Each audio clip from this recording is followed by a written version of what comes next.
When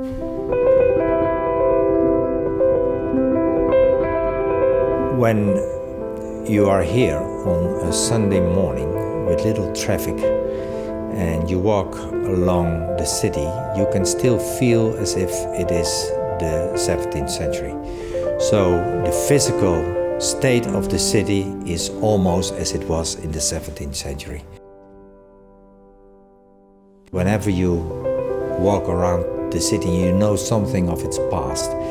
You feel that history is coming out of the facade of almost every building. Every building has its own story.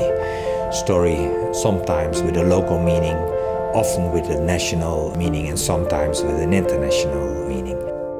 Even though Leiden is the birthplace of Rembrandt, most people associate the city of Amsterdam with the master.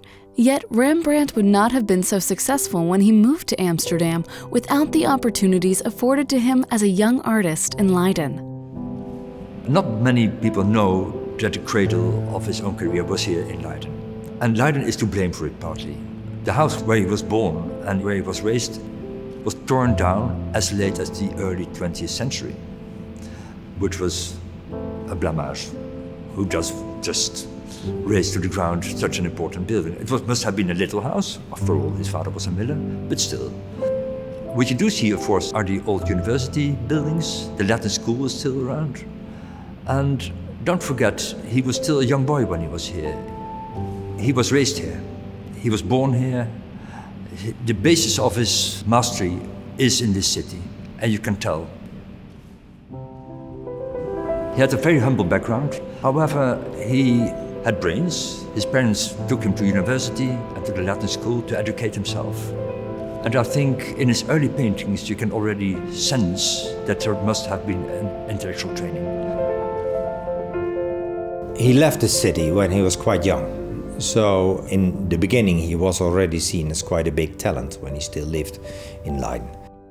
Everyone remembered him as a great son of the city, even in the 17th century, when one of the mayors, who also was one of the city's historians, wrote about Leiden, its past, and he wrote quite a lot about Rembrandt, because he was very famous in those days. In the 17th and 18th centuries, Leiden's economy was based on the production of cloth, and along with Lyon, France, it was one of the biggest textile producers in Europe. In the beginning of the 17th century, the city was booming, and you felt the wealth in those days. There was money for everything.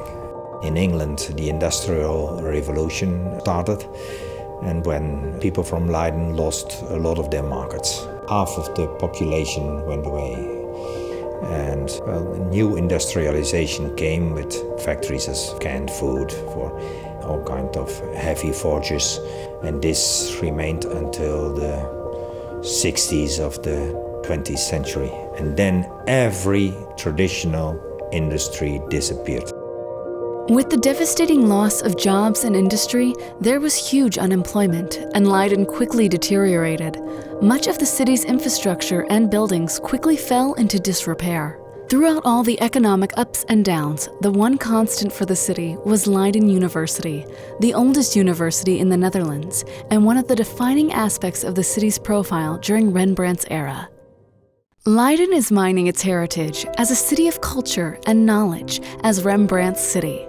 Because of the economic decline in the 18th and 19th centuries, much of the city's center remains as it was during Rembrandt's time.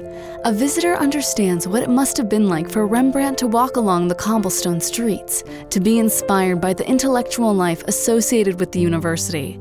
It is a city that once again inspires and excites. It sparks ideas through its 17th century character.